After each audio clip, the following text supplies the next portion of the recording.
Are you ready to explore the exciting tech world like never before? Welcome to Better You, the podcast where we dissect the latest in business, technology, and startup trends, all with a keen focus on growth. So, buckle up and get ready to stay ahead of the curve. Let's make you a better you. Welcome to another episode of Better You podcast. I am your host, Neeraj. Today, we are diving into a topic that is very close to my heart, transitioning from engineering to sales. If you are an engineer or a sales professional looking to switch careers or you're trying to improve your skill set, then this is definitely an episode for you. The first part of this episode heavily focuses on my personal journey and how I made the switch to full-time sales role. The second part will be focused on why every engineer should be exploring to improve their skills or level up their skills on the sales. Then the conclusion of the episode will be the basic understanding of sales process. Are you guys ready? All right, let's start with my journey. And I will try my best to make it more interesting based on the true stories. So a little bit about me. I started my career as an engineer. I came to United States from India around 25 years ago. I was Oracle DBA, Oracle Database Administrator, and I worked with various big companies during early days of my career. But then after that, I started working with more startups. So during my job as an engineer, I love the technical challenge and the problem solving part of my job. But there was always something missing, as I was taking care of the databases and performance tuning. There was always a part of me which always wanted to talk to the customers. So basically, I wanted more interaction, more strategy, and quite frankly, more financial growth as I was evolving into my career. And this is where I started exploring more on folks who used to come to my office and wear a nice suit, and they will always have someone next to them, a solutions architect or some technical engineer or a sales engineer. They will come in for a few hours, they will talk about stuff, and they will leave. And I always wondered, what does that lifestyle look like? So what I did is I made a switch. Long story short, I did make a switch from engineering to sales. But I have to say this, that it was not easy. It was one of the best decisions I have made in my career. Today, I'm making over $1 million a year, and I believe many engineers out there can do it too. There is a learning curve, which I'm going to be sharing as you guys subscribe to this podcast. The skills that we as engineers have, those technical skills, they are really valuable in the sales world. So as you learn more about the transition in this episode and also the following episodes, you will understand by joining those dots as we make progress. So again, a little bit about me. I grew up in India. I was a mechanical engineer. I came to the country, and in my third year of my engineering in India, I made a switch a little bit on the technology from the mechanical side to the computer science side. This is where I did my Oracle certification, where I became an Oracle DBA. When I came here in the US, I spent around 12 years in engineering, which was great. I learned a lot. I built a strong network, which is very important in sales. Then a new door opened for me. I got a chance to sell products. It was a very exciting moment for me because as I was building relationships, as I was expanding into new connections, new network, I started building really strong relationships with folks who are my buyers nowadays. The way the transition happened, it went from being an engineer to a sales engineer and then sales engineer to full-time sales. It was a very big risk, to be honest, because I was just betting on myself. And as I was curious about sales, I just kept asking questions to people. Now, the question is, the second part of this whole transition was how I did it. Because as I share more information about me and my writings and my voice on LinkedIn, a lot of people, a lot of engineers actually reached out to me. They said, you know what, we love what you're doing on LinkedIn. We want to understand how to get into sales. They just want to understand how to develop that skill where they can sell some ideas to their boss, their friends, their families, and so on. So this is what I'm going to be focusing on, that how to develop that selling skill. And again, one thing I want to share that the word selling and the word sale has a really bad reputation in the corporate world, in the market, because there's this myth, or there's this misunderstanding that sales is about lying, or sales is all about selling the future when you don't have a product or services ready. That is not true. Sales is all about listening and solving some complex problems. So again, the question is, how did I take the leap? How did I move from engineering to sales? It's all started with my continuous learning, my desire to learn more. So as an engineer, I did publish a lot of technical articles, and I did participate into public speaking gigs. Long story short, I always wanted to be more customer facing, as I mentioned earlier. So let me actually share two stories to give you full context. First, I was working for a data center company in Virginia when a salesperson decided to give away a free hosting on a small server. So you can imagine that there was a e-commerce company, and they had hundreds of websites because it was a very big company. What my sales guys did, they said, okay, Mr. or Miss Customer, you're buying this bigger deal, lots of servers. How about I just give you a couple of servers for free? And so what customer did, they said, okay, what we can do, we can host a number of sites on this small servers. Initially, they started with very small footprint, but over the years, the footprint grew into literally 500 plus websites connecting to a very small server.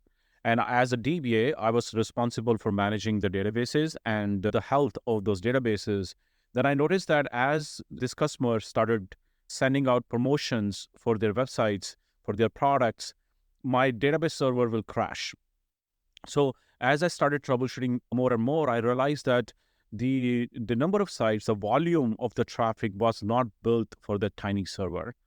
As I dig more, I reached out to various folks within the organization, and then I found out that there was a solutions architect who decided to design this particular architecture based on the free server. And this is where the problem was. And this is where I made this promise to myself that if I go into sales, I will make sure that I will do the right thing for my customers. Understanding how solutions architects, sales engineers, they play a huge role in designing systems as part of the early stage of the customer journey. And if we can fix the problem at the early stage of the customer journey, then downstream, the problem won't be there. That was a very important lesson I learned. Then after a couple of years, I joined a startup, and I found myself stepping into a sales engineering role. So basically, my sales team took me to this customer meeting, and I was sitting down with one of the directors from the customer side. This person mentioned that, I know you guys handle Oracle databases, SQL Server, and other databases, but I know that you guys don't have support for Postgres database replication. So what I was doing as part of my lab project, I was managing the replication for Postgres databases, active replication. So I ended up doing a whiteboard for this particular customer, and I explained to this person that, this is how I'm doing it, active replication for Postgres. So this individual got excited and said to my sales team that, hey, I'm ready to buy extra services, extra help from you guys. And when I came back to the office after 2 days, my VP of sales came to my boss and he said, hey, you know what? I heard that this guy sold a new services for us. I think he's in the wrong cube. We need to move him to sales side. So for me, sales was a very scary word at the time because I did not have enough confidence that I can do it. So I said, you know what I can just move over to the sales engineering role and understand how sales work. So this is where I switched over to sales engineering role. And it was fun. I learned a lot about building some really cool point presentations, how to do whiteboard sessions more effectively. And I learned when to speak, when not to speak. So this is very important. I also learned about awkward silences with the customer. And as I mentioned, I will share more stories. So the point is that I moved over to sales engineering role. And that was a great starting point for me to understand how exactly the relationship between a sales engineer and sales works.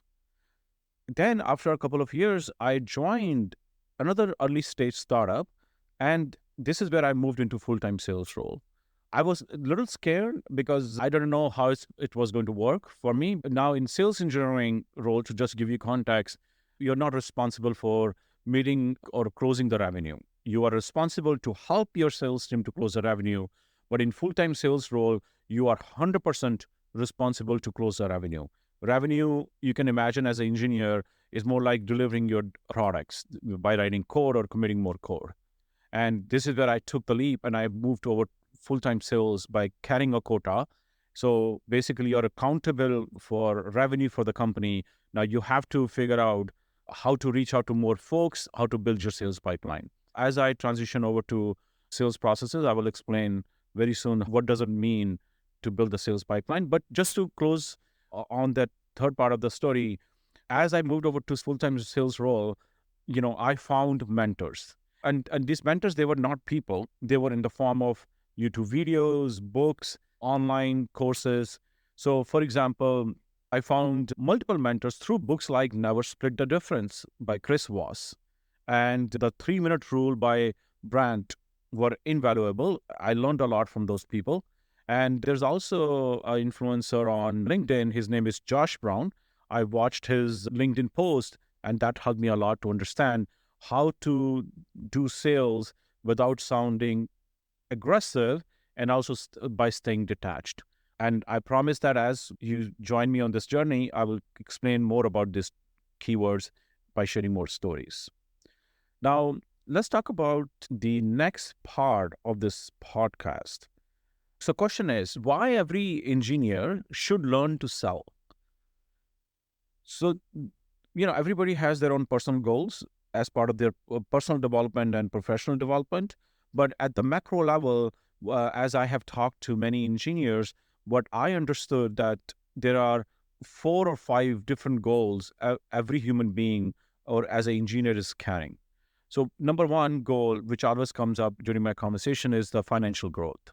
These engineers, they reach out to me on Twitter or LinkedIn. They always ask that, I actually want to go from 150K to $1 million salary. So this is I always tell them that sale is a perfect combination of your technical skills and selling skills because you can achieve that financial growth. The earning in sales, if you're really good at it, it can exceed your traditional salary or career compensation that you're getting. So, for example, if you're good in listening and if you have patience to follow the whole sales cycle, sales process, then you can be very successful and meet the goal of your financial growth. I started my career as an engineer, as I mentioned. Now I make a lot of money, touch wood. And the harder I work, the more deals I close, the more money I make. So the point is that if you're in sales, if you're in technical sales, there is no ceiling to the maximum amount of money that you can make. The more deals you close, the more money you will make. For the financial growth point of view, I strongly believe that sale is a perfect career option. I do talk to a lot of engineers and technical folks, and most of them are sitting on amazing ideas. They are building a product or some kind of service, and they want to understand how sales works because they want to take their product to the market. The point is they want to improve their communication skills. Now, when you come into the selling side, sales actually helps you to improve your communication skill. It makes you more well-rounded professional because as you talk to more customers, you talk to more potential customers, which we call prospects, you get feedbacks either through rejection or either through getting more calls with them. And as you present your idea, you present your messaging, you learn more about your prospect and you tweak that presentation or messaging based on their pain points. Again, if you can communicate really well in your career, you can improve your communication skills. As you will receive more feedback, that feedback will help you to be more crisp what you want to say to your prospect. So, for example, for me, constructive feedback is a blessing. There were calls where I did not do really well into my demos or into my pitch or into my messaging, but as I received the constructive feedback, it allowed me to identify the area of improvements in my communication skills. By taking feedback, but without taking it personally, we can refine our approach. We can enhance skills and ultimately become more effective into the role of selling. A lot of engineers come in to the conversations talking about, hey, I don't want to go into sales as a career, but I just want to understand how sales works because I want to communicate better. So again, first thing is financial growth, second, communication skills. And the other part of the sales role is that problem solving. As I was an engineer, I know the engineers are natural problem solvers because they're constantly innovating to create solution to address some complex use cases or complex challenges. Sales gives that opportunity to bridge the gap between this innovative solutions or products that engineers are building and the customers who need them. So basically, sales is that bridge between the technology and the business side to take your product out to the market. It provides better solutions to your customers because the mastermind behind the product is you as an engineer. So you are the perfect person who can explain the product value by understanding the pain point of your customer because you built the product. In today's world, this is actually very important. In today's B2B sales, business to business sales world, the buyers are very tech savvy. They are very knowledgeable. They have pain points. They understand the technology. They also understand some side of the business. So that's why when an engineer comes into a sales role, it becomes even more important to have that understanding of the technology and presenting the technology in the business context to the buyers. And that's why, the transitioning from engineering to sales play a key role. And I have seen the engineers who turn into tech sales professionals, they are very successful in this field. The point here is that the communication skill and the problem solving skills, they goes hand to hand, because if you can communicate really well your product and your service to the buyer by understanding their problem, you will be a top performer in this field. And the last piece is the career flexibility. My mentor always used to tell me that you are the boss of your own in sales because you are the one who's managing your own calendar. You don't have anybody asking you to write 1,000 lines of code or take the backup of hundreds of databases. You are responsible, you're accountable for the revenue, the number that you have in your shoulder. And now you have to come up with this strategy to build your pipeline, sales pipeline. And as you are your own CEO of your own number, so you have the full flexibility as part of this transition to sales. Now, let me talk about the high-level process of the sales. So basically, I'm just going to break down this sales process into 4 or 5 different areas. As you're an engineer or you may be a salesperson, the pipeline in sales is the job security you can have. To build a sales pipeline, you have to prospect more. Prospects are the people who may be your potential buyers. Prospects are the people you will be talking to and explaining them your product or services. So number one, as part of the sales process, the number one thing is prospecting. Make more calls, write more emails, send more LinkedIn messages, subscribe to webinars, and just reach out to more people. As you reach out to more people, let's say you're talking to 100 people, there's a chance that you may get 10 meetings or 5 meetings. Now, as you get on those 5 meetings, the next process in the sales process is qualifying.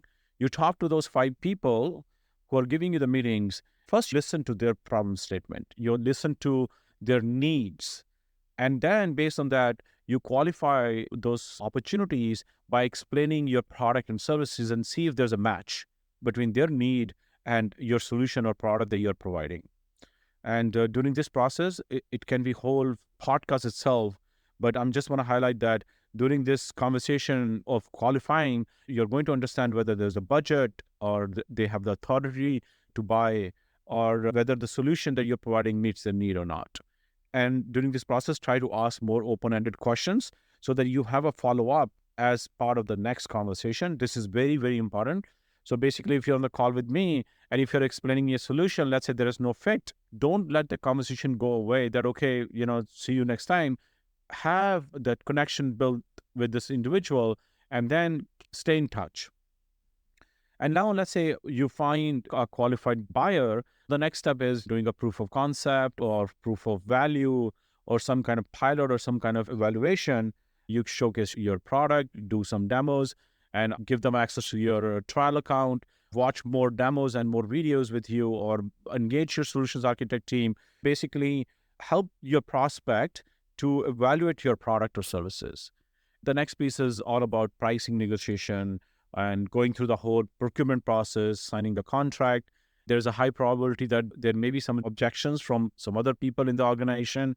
So handling all those objections and communicating everything really well with your buyer during this process to get to the final stage. And the final stage is basically closing the deal, which we call it closed won, or winning the deal. Now, let me just conclude this podcast really quick. I will share more knowledge, more stories, more details in my future podcasts. Now, to all the engineers and the folks who wants to change their careers into sales, I just want you to know that you have the potential to excel in sales. And that's why you're listening to this podcast. Otherwise, you won't be here. So it's all about leveraging your existing skills and be open to learn more and build strong relationships without any agenda. Stay detached from the outcome and build those strong relationships with the intention of solving a problem instead of making money. So again, thank you for tuning into the episode of This Better You. If you enjoyed today's discussion, don't forget to subscribe and leave a review, because your review and your comments or your questions will help to record more podcasts based on your needs. And if you have any questions or if you want to share your experience, feel free to reach out to me through social media. You can go on my website, neerajsabarwal.com. Until next time, keep pushing boundaries and let's aim higher. Thank you for tuning in to this episode of Better You. I hope you enjoyed our deep dive into today's topic and found some valuable insights to help you on your growth journey. If you liked what you heard, be sure to subscribe to the podcast so you never miss an episode. And don't forget to leave us a review and share Better You with your friends. Together, let's continue exploring the exciting world of tech and business. Until next time, stay curious, stay innovative, and keep growing.